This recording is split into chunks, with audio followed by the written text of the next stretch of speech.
This war in Gaza is terrible. No one seeing the victims, especially those children, can forgive the people who have created this terrible conflict.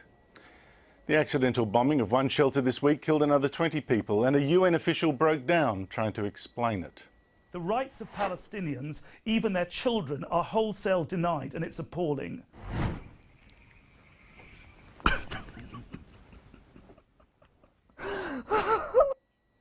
Most reporters blame Israel for this war with Hamas, the terrorist group which rules Gaza, the strip of territory between Israel and Egypt. But in fact, Hamas has broken all 4 ceasefires negotiated so far. See, Hamas wants this war, and it wants dead civilians to show the world, which is why it broadcasts orders to civilians to ignore Israeli army leaflets warning them to move away from homes from where Hamas deliberately chooses to fire its missiles. يتعرض الناس وأن يواجهوا الطيران العسكري الإسرائيلي بصدور عارية ليحموا بيوتهم. أعتقد أن هذه سياسة أثبتت نجاعتها، ونحن في الحركة ندعو شعبنا إلى اعتماد هذه السياسة. Hamas wants this war, which is why its television station tells even children to join the fight and kill Jews. طيب على العموم يا روان أنا بقول له يمسك حجر ولما يجي اليهود عنده يمسكوه وبوم. ليش حابة تصيري شرطية؟ إن شاء الله لما تكبري. لما طخ اليهود. كلهم؟ كلهم؟ طيب. Here's the bottom line. If Israel does nothing, the missiles will keep coming. If it strikes back, it's accused of war crimes. So either way in this game, the Jews lose, and that smells of anti-Semitism. Let me ask all those anti-Israel protesters something. If you're so upset that 1,500 Muslims have died in this war, why have you said nothing about the 170,000 Muslims who have died so far in Syria's civil war, including the dozens decapitated in the past fortnight? Why have you said nothing about the Islamic State jihadists shooting hundreds of unarmed Iraqis just the other day?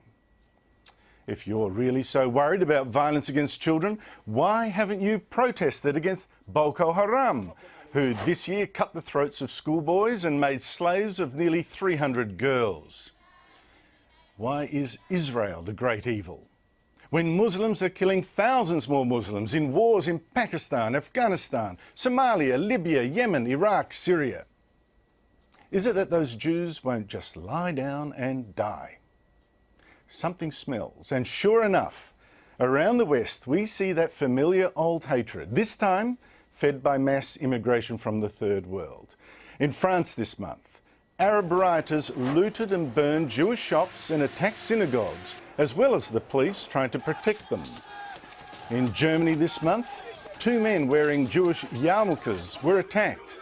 Protesters shouted anti-Semitic slogans, and a Berlin imam preached death. اللهم عليك باليهود الصهاينة فإنهم لا يعجزونك أحصهم عددا واقتلهم بلدا ولا تغادر منهم أحدا. In Austria, Israeli soccer players playing a so-called friendly match were kicked by pro-Palestinian protesters. And in Brussels, 4 Jews were gunned down earlier this year by, allegedly, a French Muslim. Even in Sydney, protesters flew the black flags of jihad and yellow flags of the Hezbollah terrorist group, and one abused the Jewish reporter. Shame on you! Shame on you, you're Jewish! You are Jewish! Shame on you! In Sydney's Lakemba just a week ago, Muslim protesters called for jihad to help Gaza.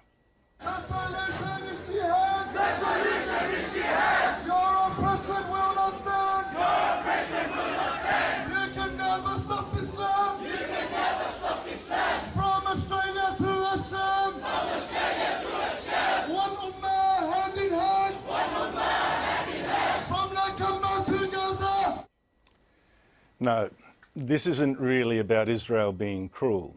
This is about Jews daring to protect themselves and their country. And if, God forbid, they lose, do you really think the war stops there?